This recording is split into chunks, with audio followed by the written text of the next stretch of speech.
In 1864, a train slowed somewhere in the deep South, slowly enough that no one thought it marked an important moment. A Union soldier stepped down from the boxcar after 6 days, trapped in stale air, his throat burning with thirst, his stomach hollow, his only wish to feel solid ground beneath his feet. Ahead of him stretched a long line of men just like himself, standing in silence, no one speaking, no one asking questions, as if they were all waiting for the same thing they were afraid to name. In the distance stood a massive wooden fence, rising from the open land, so tall it seemed to erase the horizon, and strangely, there was not a single tree inside it. There were no screams, no chaos, only the unnatural quiet of a place where people no longer expected anything good to happen.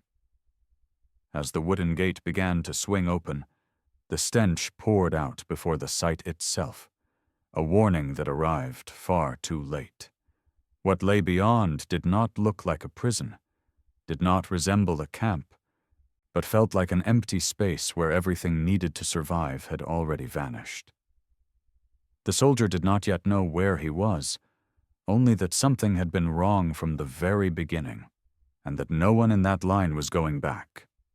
If hell has ever existed on Earth, then in that year it had a wooden gate, and he had just stepped through it without knowing its name. So what created this place? And why were tens of thousands of men sent inside with no way out, waiting for them ahead? The road to disaster. From wartime strategy to a fatal decision. By 1864, the American Civil War had reached its most brutal phase. The fighting had spread, casualties were mounting, and the number of captured soldiers on both sides was growing faster than anyone had expected. In the early years of the war, the Union and the Confederacy relied on a system that seemed practical at the time: prisoner exchanges. Captured soldiers were sent home under the promise that they would not return to the battlefield. This arrangement spared both sides from the burden of feeding and housing tens of thousands of enemy troops while resources were already stretched thin. But as the war dragged on, the assumptions behind that system began to break down. The Confederacy refused to release black Union soldiers, denying them the same status as white prisoners of war. At the same time, Union leaders began to realize that every exchange allowed the Southern Army to rebuild its ranks faster than it could recruit new men. A decision was made in Washington. General Ulysses Grant ordered an end to all prisoner exchanges.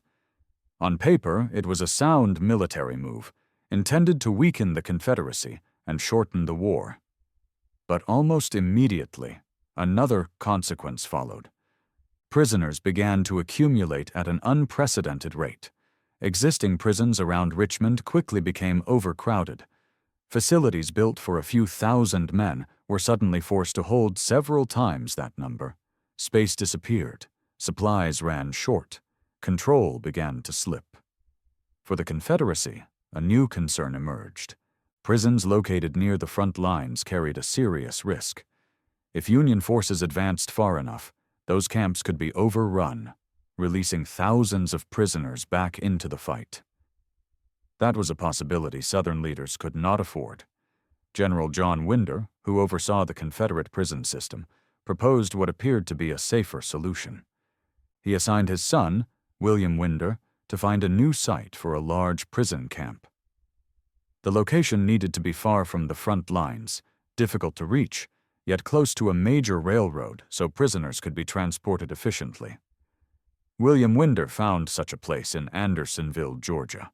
It was sparsely populated, isolated, and deep in the south. A nearby railroad offered easy access for transport, and a river known as the Flint was believed to provide enough water to sustain a large camp. From a strategic standpoint, every requirement was met. Nothing about the site appeared dangerous, and in early 1864, the decision was made to build Camp Sumter. At the time, it seemed like a reasonable answer to a growing problem. But that decision quietly set in motion a chain of events that would soon spiral beyond anyone's control. When a prison is built to hold people, but people arrive faster than everything else, what breaks first?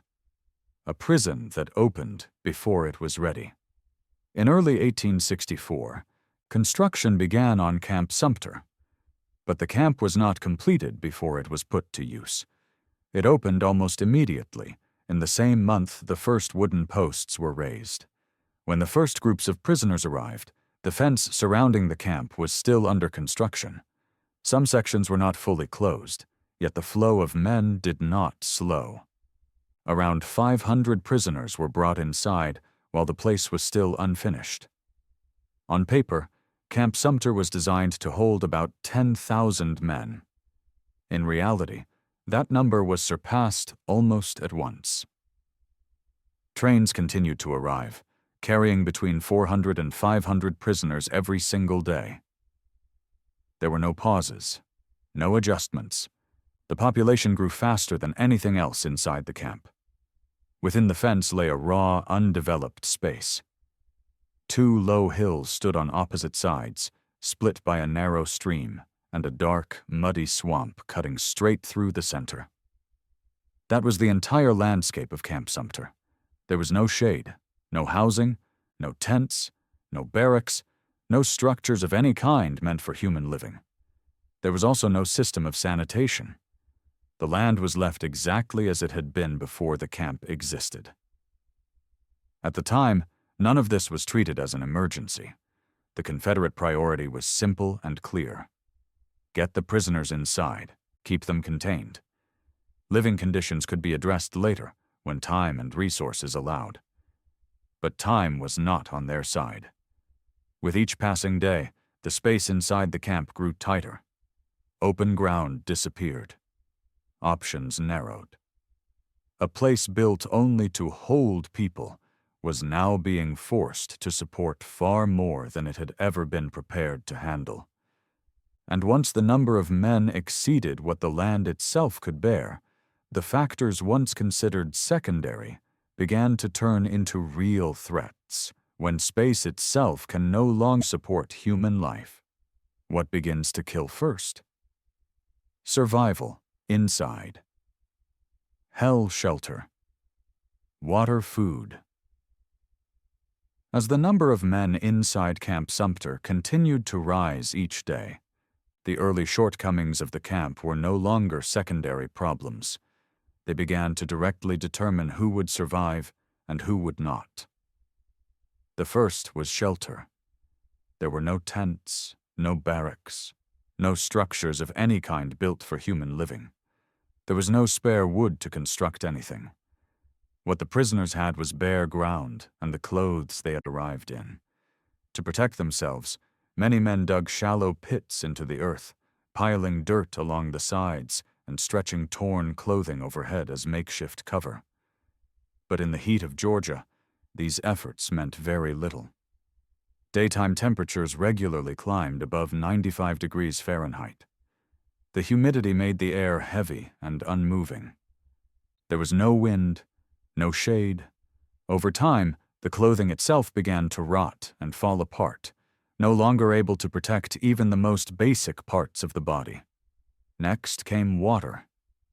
The entire camp depended on a single narrow stream, less than 6 feet wide, running straight through the center of the prison. That stream passed through crude latrine areas, cut through a dark, muddy swamp, and continued on toward the camp kitchens. Along the way, it collected human waste, garbage, and discarded pieces of rotting meat. This was the only source of water for drinking, cooking, and washing. Prisoners tried to filter it by pouring it through their shirts or scraps of cloth, but the water remained dark, and the stench never faded. Disease spread quickly. Dysentery, typhoid fever, and severe intestinal illnesses became common. Many men weakened so fast that within days they were no longer able to stand. Then there was food. Daily rations consisted mainly of cornmeal. Meat was rare, and when it did appear, It was usually organ meat or portions that had already begun to spoil. Distribution was uneven. Some men received rations. Many others did not. There was no system to ensure everyone was fed equally. As hunger dragged on, bodies began to waste away. Strength disappeared. The ability to fight illness collapsed. Deaths from starvation and exhaustion became more frequent, quiet, and constant. Camp Sumter did not require whips or torture chambers. Simply forcing people to live under these conditions was enough to set everything in motion. And when heat, polluted water, and hunger were still not enough to kill everyone, another danger was already waiting inside the fence. When hunger and thirst have not killed you yet, what will kill you next? The deadline and the invisible fear. Inside Camp Sumter, the wooden stockade was not the only boundary that separated life from death. About 20 feet inside the fence, there was another line. It was not marked by wire. There were no posts, no signs on the ground. It existed only in the warnings given by the guards. This boundary was known as the deadline. Prisoners were told in unmistakable terms that if any part of their body crossed it, they would be shot immediately. There would be no warning, no explanation, no second chance. Guards sat high in lookout towers surrounding the camp, watching thousands of men below. From that height, every movement was visible. The order was simple. Touch the deadline, and you die. What made it truly terrifying was that the deadline could not be seen. There was no rope to avoid, no painted mark to recognize. It was an invisible space that each prisoner had to memorize and carry in his mind. Prescott Tracy later recorded a moment he never forgot. A prisoner named Roberts was washing his face near the stream when the ground beneath him gave way. He slipped and fell forward. In that instant, his head crossed the invisible boundary. The men nearby shouted warnings, but it was already too late. From the guard tower, a shot rang out the moment Roberts' head struck the clay. He was killed in front of everyone, not for trying to escape, but for losing his balance. After that, the deadline was no longer an abstract rule. It became a constant presence. The living space inside the camp, already cramped, shrank even further. Men pressed closer together, avoiding the invisible edge at all costs. Every step had to be measured. Every movement carried tension. Even in sleep, many prisoners kept the boundary in mind, afraid that an unconscious shift could bring them closer to death. At Camp Sumter, fear did not require chains or bars. It worked quietly, endlessly, and more effectively than any fence. When law disappears inside the fence, how will people treat one another? A society formed inside the camp, the raiders and the regulators. As fear from the deadline became part of daily life, another danger began to grow from within the fence itself. In a place where formal law no longer existed, power did not disappear. It simply changed form. A group of roughly 200 prisoners gradually banded together. They became known as the Raiders. There were no official ranks and no written rules, only bonds forged through violence. The Raiders stole food, clothing, money, and anything else of value from weaker prisoners. Those who resisted were beaten. Some were killed inside the camp. Life for the average prisoner, already harsh, quickly became worse. Hunger, disease, and fear of the guards were no longer the only threats. Now men had to watch those who stood beside them. Night became especially dangerous. Any sense of safety nearly vanished. In response, another group formed. Their goal was not power, but survival. They called themselves the Regulators. They organized to stop the violence and restore a minimal level of order inside the camp. The Regulators created self-defense groups and confronted the Raiders directly. After a series of clashes, they managed to defeat and restrain them. But stopping the violence raised a new question. What should be done with the men responsible for terror and murder inside the fence? A makeshift system of justice was established. The regulators selected a judge. A jury was chosen from newly arrived prisoners, men who had not yet been drawn into old conflicts. Trials were held openly, in the middle of the camp, before thousands of witnesses. Punishments varied. Some raiders were forced to run the gauntlet, sprinting between two lines of men who struck them as they passed. Others were sentenced to wear a heavy ball and chain, dragging it with every step. Some were locked into wooden stocks, immobilized under the sun and the gaze of the crowd. 6 men identified as the leaders of the raiders received the harshest sentence. A gallows was built inside the camp itself. There were no cells to hold them, no separate place of confinement. The executions were carried out in full view of the prisoners, a clear message that violence within the fence had reached its limit. Even in the most extreme conditions, people recreated power, rules, and their own form of justice. But what happened inside Camp Sumter did not bring lasting safety. It only revealed how desperate the situation had become. And while prisoners struggled to impose order among themselves, a larger question still lingered. Did anyone outside the fence truly know what was happening inside these walls? Final desperation and a cold decision. As violence inside Camp Sumter slipped beyond the control of even the prisoners themselves, one last desperate attempt was made. The camp commandant, Henry Weirtz, allowed 5 prisoners to leave Andersonville with a single task. They carried a petition, signed by most of the men still strong enough to hold a pen, pleading for the restoration of the prisoner exchange program. The petition did not describe conditions in detail. It did not need to. Those who signed it believed the sheer number of men trapped inside the camp, combined with its current state, spoke loudly enough on its own. If exchanges resumed, Andersonville might be relieved.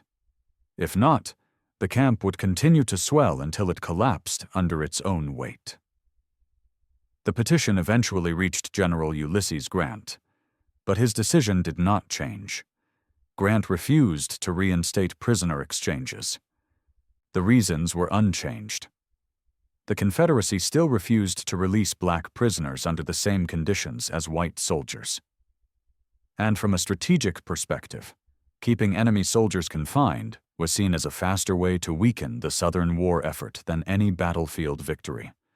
That decision was made hundreds of miles away, but its consequences fell directly on Andersonville. The camp population rose beyond 30,000 men. The space did not expand. The water supply did not improve. The food rations did not increase. Only the number of prisoners continued to grow. By late 1864, under mounting pressure, the Confederacy proposed another solution. They offered to release prisoners conditionally, provided the Union would send ships to collect them. But Andersonville lay far inland, with no direct access to navigable waterways. Transporting tens of thousands of prisoners by rail to a river port was nearly impossible in the middle of a war. Instead, a temporary measure was taken. Prisoners who were still well enough to travel were transferred to other camps in Florence, South Carolina, and Millen, Georgia. Conditions there were less crowded. For many men, it was the first time in months they could breathe something close to open air. But the relief was brief. As Union forces advanced deeper into Southern territory, the same fear returned. The risk of these camps being overrun led Confederate authorities to order an evacuation. The prisoners, just removed from Andersonville, were sent back to the very place they believed they had escaped.